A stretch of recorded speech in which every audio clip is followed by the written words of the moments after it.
Please subscribe Sadhguru Sai Creations.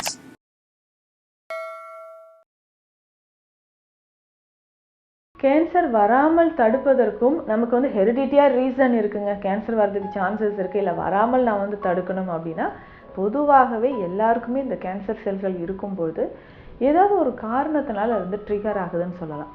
பொதுவாக oral கேன்சரோ இல்லை throat cancer, இன்றைக்கு பெரும்பாலானோர் த்ரோட் கேன்சரில் தான் அதிகமான ஒரு சேலஞ்சிங்கான ஒரு விஷயம்னு சொல்லலாம். பெண்களை டார்கெட் பண்ணி வரக்கூடிய ஒரு பிரச்சனை. பட் இதில் நம்ம தெரிஞ்சிக்க வேண்டிய ஒரு விஷயம் என்னென்னா, இது கேன்சர் அப்படின்னே நமக்கு ஒரு சிம்டம்ஸே தெரியாத மாதிரி தான் அப்படியே நம்ம இருந்துக்கிட்டே இருக்கோம்.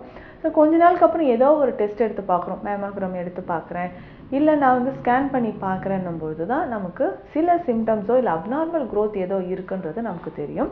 ஒருவேளை இது வந்து டெஸ்ட் எல்லாமே ஓகே பாசிட்டிவாக வந்துருச்சு, இது கேன்சர் செல்களுக்கான க்ரோத் தான் அப்படின்னு சொல்லும் போது நம்ம இதற்கு பேசிக்காக என்னென்ன உணவு முறைகளோடு, அதாவது எடுக்கக்கூடிய அந்த ஹெர்ப்ஸ் என்ன எடுக்கலாம், மூலிகைகள் என்ன எடுக்கலாம், சித்த மருந்துகள் தொடர்ந்து நம்ம எடுக்கலாமா, என்ன சிகிச்சைகள் நம்ம எடுத்தாலும் சரி, இதுக்கு நம்ம வந்து என்ன கீமோவோ இல்லை ரேடியேஷன் நமக்கு போயிட்டே இருக்குது, இத்தனை சைக்கிள் நம்ம எடுக்கணும், அந்த கண்டிஷனில் இருந்தாலும் இல்லை ஆல்ரெடி மெடிசன்ஸ் நம்ம சாப்பிட்டுக்கிட்டே இருந்தாலும் இது கூடவே நம்ம வந்து எடுக்கக்கூடிய சில சித்த மருந்துகள் இருக்குது.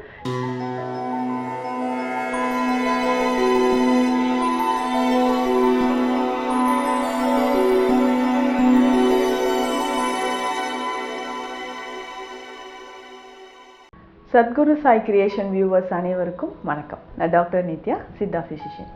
இன்றைய காலகட்டத்தில் புற்றுநோய் அப்படின்னு சொல்கிறது, கேன்சர் பரவலாக நிறைய பேருக்கு நம்ம பார்க்குறோம். இது வருவதற்கான காரணங்கள் நிறைய இருக்குது. நம்மளுடைய உணவு முறையாக இருக்கட்டும், நமக்கே தெரியாமல் செய்யக்கூடிய சில விஷயங்கள், அதுக்கப்புறம் நம்ம அதிகமாக சில பொருட்களை வந்து பயன்படுத்துவது, ஸோ பிளாஸ்டிக் சார்ந்த பொருட்கள் நிறைய பயன்படுத்துவது, இல்லை உணவு முறைகள்லேயே மாற்றம், ஸோ அதில் இருக்கக்கூடிய கலப்படம், அடல்ட்ரேஷன், இதனாலேயும் நமக்கு நிறைய கேன்சர் சார்ந்த பிரச்சனைகள் வந்துட்டுருக்கு. அப்படி இந்த கேன்சர் அப்படின்னு சொல்லக்கூடிய இந்த விஷயம் நம்ம உடலில் பொதுவாகவே எல்லாருக்குமே இந்த கேன்சர் செல்கள் இருக்கும்போது ஏதாவது ஒரு காரணத்தினால அது வந்து ட்ரிகர் ஆகுதுன்னு சொல்லலாம். பொதுவாக ஓரல் கேன்சரோ இல்லை த்ரோட் கேன்சர், இன்றைக்கு பெரும்பாலானோர் த்ரோட் கேன்சரில் தான் அதிகமான ஒரு சேலஞ்சிங்கான ஒரு விஷயம்னு சொல்லலாம். ஸோ மற்ற பாகங்களில் வந்து கேன்சர் இருக்கும்பொழுது ஸோ ஈஸியாக நம்ம வந்து மெடிசின்ஸை வந்து எடுக்க முடியும்.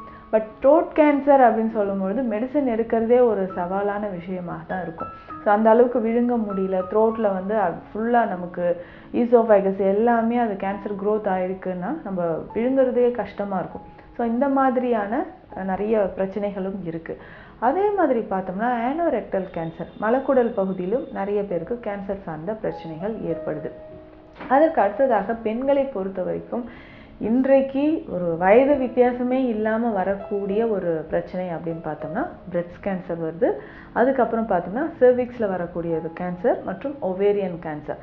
இந்த மாதிரி பெண்களை டார்கெட் பண்ணி வரக்கூடிய ஒரு பிரச்சனை. பட் இதில் நம்ம தெரிஞ்சிக்க வேண்டிய ஒரு விஷயம் என்னென்னா, இது கேன்சர் அப்படின்னே நமக்கு ஒரு சிம்டம்ஸே தெரியாத மாதிரி தான் அப்படியே நம்ம இருந்துக்கிட்டே இருக்கோம். ஸோ கொஞ்ச நாளுக்கு அப்புறம் ஏதோ ஒரு டெஸ்ட் எடுத்து பார்க்குறோம், மேமோகிராம் எடுத்து பார்க்குறேன், இல்லை நான் வந்து ஸ்கேன் பண்ணி பார்க்குறேன்னும்போது தான் நமக்கு சில சிம்டம்ஸோ இல்லை அப்நார்மல் க்ரோத் ஏதோ இருக்குன்றது நமக்கு தெரியும். பெரும்பாலும் நமக்கு அந்த சிம்டம்ஸே தெரியாமல் வரக்கூடிய நோய்கள் நிறைய இருக்குது. ஸோ அதில் ஒன்று தான் இந்த கேன்சர்னு சொல்லலாம். பட் இது லாஸ்ட் ஸ்டேஜ் வரும்போது அதிகமான வலிகளை வந்து நமக்கு கொடுத்தாலும் ஸோ ஆரம்ப காலகட்டத்தில் எந்த மாதிரியான ஒரு சிம்டம்ஸுமே தெரியாத மாதிரி ஒரு கண்டிஷன் தான் நமக்கு இருக்குது. குறிப்பாக பெண்களை பொறுத்த வரைக்கும் இது பிரெஸ்ட் கேன்சர் அப்படின்னு சொல்கிற ஒரு விஷயம் சிலர் வந்து ஈஸியாக வந்து ஃபஸ்ட்டே வந்து எக்ஸாமின் பண்ணி பார்த்துறாங்க. செல்ஃபாக வந்து பார்க்கும்போது நமக்கு ஏதாவது ஒரு லம்ஸ், அப்நார்மலாக ஒரு லம்ஸ் தெரிகிற மாதிரி இருக்கும். ஸோ பிரெஸ்ட்டை வந்து 4 பார்ட்டாக நம்ம பிரிக்கும்போது ஸோ அப்பர் லேட்ரல் குவாட்ரண்ட்டில் இருக்கக்கூடிய ஏரியாவில் தான் மெயினாக நமக்கு இந்த கேன்சர் கட்டிகள் உருவாவதற்கான ஒரு ரீஜியன் அப்படின்னு சொல்லலாம் ஃபஸ்ட்டு.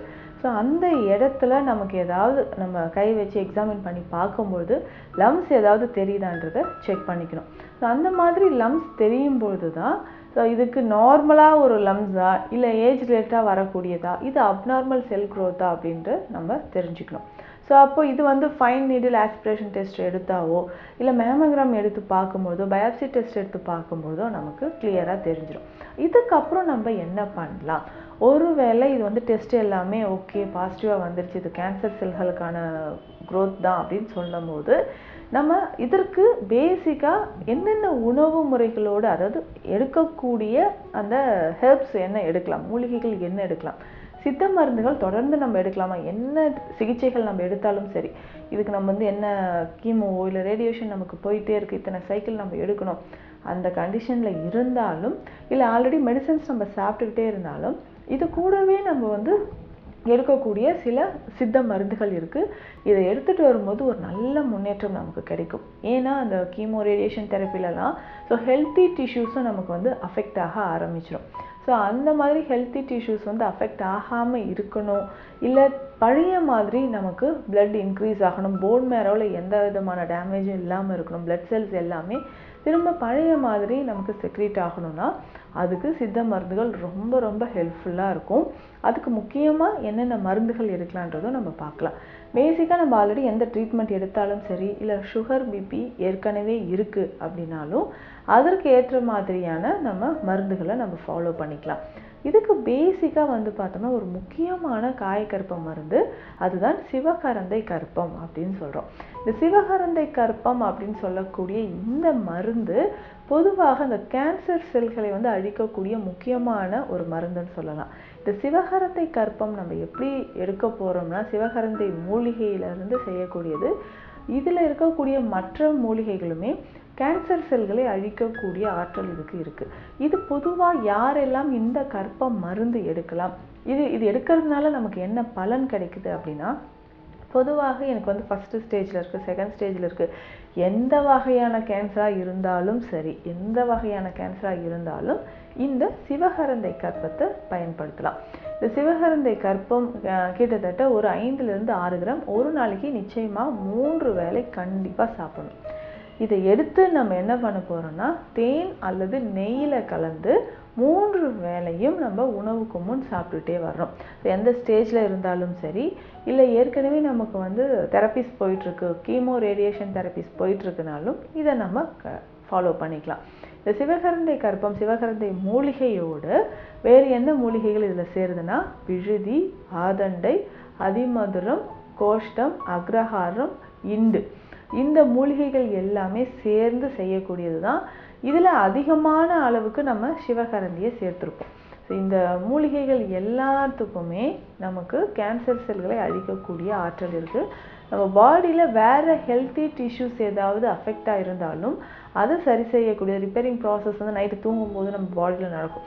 ஸோ அந்த மாதிரி அதை சரி செய்யக்கூடிய ஆற்றலும் இந்த மருந்துக்கு இருக்குது. ஸோ தொடர்ந்து இந்த மெடிசன்ஸை வந்து இந்த மெடிசனை ஃபாலோ பண்ணிட்டு வரலாம். அதை தாண்டி சித்த மருத்துவத்தில் கொடுக்கக்கூடிய பூரம் சார்ந்த மருந்துகள், பூர பருப்பம், பூர எண்ணெய், இது வந்து ரொம்ப எக்ஸலண்ட்டான ஒரு மெடிசன் சொல்லலாம். இதை ஃபாலோ பண்ணிக்கிட்டே வரும்போது நிச்சயமாக புற்றுநோய் செல்கள் கொஞ்சம் கொஞ்சமாக குணமாகிறது நமக்கு தெரியும். அதற்கு அடுத்தது பார்த்தோம்னா கொடிவேலி. இதில் 3 வகையான கொடிவேலி இருக்குது. பிளம்புகோஸ் ஜைலானிகா அப்படின்னு சொல்லுவோம், வெண்கொடிவேலி. இது முழு தாவரமுமே கேன்சரை முற்றிலுமாக விரட்டி அடிக்கக்கூடிய ஆற்றல் இருக்கக்கூடியது. இந்த கொடிவேலி தைலமாக நம்ம எடுக்கலாம், இல்லை கற்பம் அப்படின்னு சொல்லக்கூடிய மருந்தாகவும் எடுக்கலாம். கொடிவேலி தைலம் ரொம்ப ஸ்பெஷலான ஒரு மெடிசன் அப்படின்னு சொல்லலாம். இந்த கொடிவேலி தைலம் எதற்குனா எக்ஸ்டர்னலாக வெளிப்பிரயோகமாக நம்ம அப்ளை பண்ணிக்கலாம். ஸோ பிரஸ்ட் கேன்சர் இருக்கக்கூடிய நபர்களுக்கு வெளிப்பிரயோகமாகவோ இல்லை நமக்கு வெளியில் தெரிகிற மாதிரி, ஸோ வாய் பகுதியில், தொண்டை பகுதியிலோ இல்லை கேன்சர் கட்டிகள் வெளியில் தெரியுதுன்னா கொடிவேலி எண்ணெயை மேலே நம்ம அப்ளை பண்ணிக்கிட்டு வரலாம். ஸோ இதை தொடர்ந்து நம்ம அப்ளை பண்ணும்பொழுது நம்ம உடலில் அந்த கேன்சர் செல்களோட அந்த எண்ணிக்கை க்ரோத் வந்து மல்டிப்ளை ஆகிட்டே இருக்கும், ஒவ்வொரு செகண்டுக்கும் மல்டிப்ளை ஆகும்.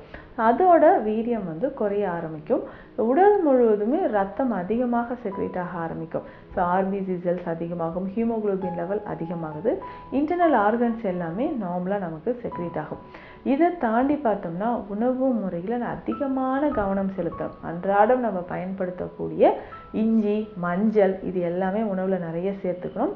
மற்றும் பூண்டு, இதெல்லாமே எப்படி சாப்பிட்றதுனா இஞ்சி வந்து சின்ன சின்ன பீசஸாக கட் பண்ணி தேனில் போட்டு அதை எடுத்து சாப்பிட்டுக்கலாம். ஸோ தேனில் எடுத்து சாப்பிடும்போது, தேனோடு சேர்த்து அந்த இஞ்சி எடுத்து சாப்பிடும்போது ஒரு கேன்சர் மற்றும் பல நோய்களுக்கு உடலில் இருக்கக்கூடிய கழிவுகள் எல்லாத்தையுமே வெளியேற்றுவதற்கு இது சிறந்தது. அதே மாதிரி கருப்பு கவுனி அரிசி சாப்பிடலாம். இந்த கருப்பு கவுனி அரிசி அப்படின்னு சொல்கிறக்கூடியது கேன்சருக்கான ஒரு உணவுன்னு சொல்லலாம். கேன்சரால் பாதிக்கப்பட்டிருக்கக்கூடிய நபர்கள் இந்த கருப்பு கவுனி அரிசியில் செய்த உணவை எடுக்கும்போது நிச்சயமாக நமக்கு நல்ல பலன் கிடைக்குதுன்னு சொல்லலாம். கேன்சர் வராமல் தடுப்பதற்கும் நமக்கு ஹெரிடிட்டியாக ரீசன் இருக்குங்க, கேன்சர் வர்றதுக்கு சான்சஸ் இருக்குது, இல்லை வராமல் நான் தடுக்கணும் அப்படின்னா தினமுமே பாவன கடுக்காய் அப்படின்ற இந்த மருந்தை எடுத்துக்கலாம். இந்த பாவன கடுக்காய் அப்படின்றது பொடி மாதிரியோ இல்லை டேப்லெட்ஸ் மாதிரியோ இருக்கும். அது ஒரு நாளைக்கு 3லேருந்து 4 டேப்லெட்ஸ் வரைக்கும் நம்ம சாப்பிடலாம். இந்த பாவன கடுக்காய் அப்படின்னு சொல்கிறது கடுக்காய் பொடியில் நெல்லிக்காய் சாறு, மஞ்சள் சாறு, பசு மஞ்சள் சாறுலாம் விட்டு செய்யக்கூடிய ஒரு மருந்து. இந்த பாவன கடுக்காயை எடுக்கும் பொழுது என்னென்னா நிச்சயமாக அந்த கேன்சர் செல்கள் நம்ம உடலில் வராமல் தடுப்பதற்கும் இந்த மருந்து நமக்கு யூஸ்ஃபுல்லாக இருக்கும். ஸோ பொதுவாகவே இந்த பாவன கடுக்காயை நம்ம சாப்பிட்டுட்டு வரலாம். ஸோ உடலில் இருக்கக்கூடிய கழிவுகள் மற்றும் இந்த லிவரில் இருக்கக்கூடிய ப்ராப்ளம், நிறைய பேர் ஆல்கஹால் எடுத்து லிவர் ப்ராப்ளம் இருந்துச்சுன்னா அதை சரி பண்ணுறதுக்கும் இந்த பாவன கடுக்காயை சாப்பிடலாம். ஸோ கேன்சர் அப்படின்னு சொல்லக்கூடிய இந்த விஷயம், புற்றுநோய் அப்படின்னு சொல்லக்கூடிய இந்த விஷயம் உடலில் எந்த பாகத்தில் இருந்தாலும் ஸோ ஸ்டார்டிங்லேயே நம்ம இதை டயக்னோஸ் பண்ணுறோன்னா ரொம்ப ஈஸியாக சித்த மருந்துகள் எடுக்கலாம். இல்லை கொஞ்ச நாள் ஆயிடுச்சு, 3rd ஸ்டேஜ் 4th ஸ்டேஜ் வரைக்கும் இந்த மாதிரி தெரப்பீஸ் எல்லாம் எனக்கு போயிட்டுருக்கு அப்படின்னு சொன்னாலும் அந்த சிகிச்சை முறைகளோடு சித்த மருந்துகள் எடுத்தோம்னா ரொம்ப விரைவில் நமக்கு ஒரு நல்ல முன்னேற்றம் தெரிய ஆரம்பிக்கும். ஸோ இந்த பதிவு கேன்சர் பிரச்சனையால் பாதிக்கப்பட்டிருக்கக்கூடிய நிறைய நபர்களுக்கு ரொம்ப யூஸ்ஃபுல்லாக இருக்கும்னு நம்புகிறேன். மீண்டும் அடுத்த பதிவில் சந்திக்கலாம். நன்றி.